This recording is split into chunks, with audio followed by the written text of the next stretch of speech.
மத்திய அரசு திட்டங்களின் பெயர்கள் இந்தியில் இருப்பதால் எனக்கும் மக்களுக்கும் தெரியவில்லை என்றும் பிரதமர் அறிவித்த திட்டங்களை தமிழில் தர வேண்டும் என்று அனைத்து துறை அதிகாரிகளுக்கும் முதல்வர் ரங்கசாமி உத்தரவிட்டார்.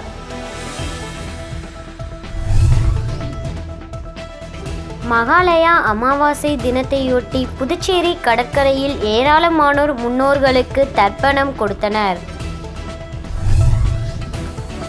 காந்தி ஜெயந்தியை முன்னிட்டு காலப்பட்டு மத்திய சிறையில் கைதிகளுக்கு பல்வேறு போட்டிகள் நடத்தப்பட்டு பரிசுகள் வழங்கப்பட்டன.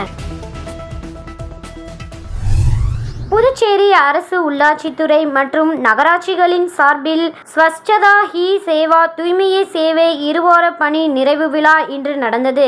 இவ்விழாவில் துணைநிலை ஆளுநர் கைலாஷ்நாதன், முதல்வர் ரங்கசாமி பங்கேற்று சைக்கிள் பேரணி, மாணவ மாணவியர் ஓட்டம், உழவர் சந்தை தூய்மை பணி உள்ளிட்டவற்றை தொடங்கி வைத்தார். தொடர்ந்து விழாவில் பேசிய முதலமைச்சர் ரங்கசாமி, 10 ஆண்டுகளுக்கு முன்பு தூய்மை இந்தியா திட்டம் தொடங்கப்பட்டது. தற்போது இந்த திட்ட பெயர் ஸ்வச்சதா ஹி சேவா என இந்தியில் உள்ளது. திட்டங்களின் பெயர் தமிழில் எல்லோருக்கும் புரியும்படி இருக்க வேண்டும். ஆனால் திட்டங்களின் பெயர்கள் தமிழில் இல்லை. திட்டத்தை பற்றி நானே தேடுகிறேன். நானே தேடினால் மற்றவர்கள் என்ன செய்வார்கள் என்ற கேள்வி எழுகிறது. பொதுமக்களுக்கு செல்லும் செய்திகளை தமிழில் சொல்ல வேண்டியது அவசியம்.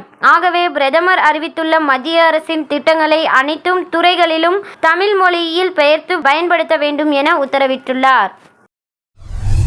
அமாவாசை நாட்களில் முன்னோர்களை நினைத்து விரதம் இருப்பது வழக்கம். அதில் குறிப்பிட்ட சில மாதங்களில் வரும் அமாவாசை மிக சிறப்பு வாய்ந்ததாக கருதப்படுகிறது. அவற்றில் மகாலயா அமாவாசை, ஆடி அமாவாசை, தை அமாவாசை முக்கிய இடம் வகிக்கிறது. அந்த வகையில் மகாலயா அமாவாசையான இன்று புதுச்சேரி கடற்கரை உள்ளிட்ட பகுதிகளில் மக்கள் நீராடி முன்னோர்களுக்கு தர்ப்பணம் கொடுத்தனர். ஆதரவற்றவர்களுக்கு அன்னதானம் வழங்கினர். திருக்காஞ்சி கங்கை வராக நதீஸ்வரர் கோவில் மற்றும் ஒத்தியம்பட்டு காசி விஸ்வநாதர் கோவில் ஆகிய பகுதிகளில் ஏராளமானோர் அதிகாலை முதல் முன்னோர்களுக்கு தர்ப்பணம் கொடுத்தனர். சங்கராபரணி ஆற்றில் நீராடி கோவிலில் சுவாமி தரிசனம் செய்தனர்.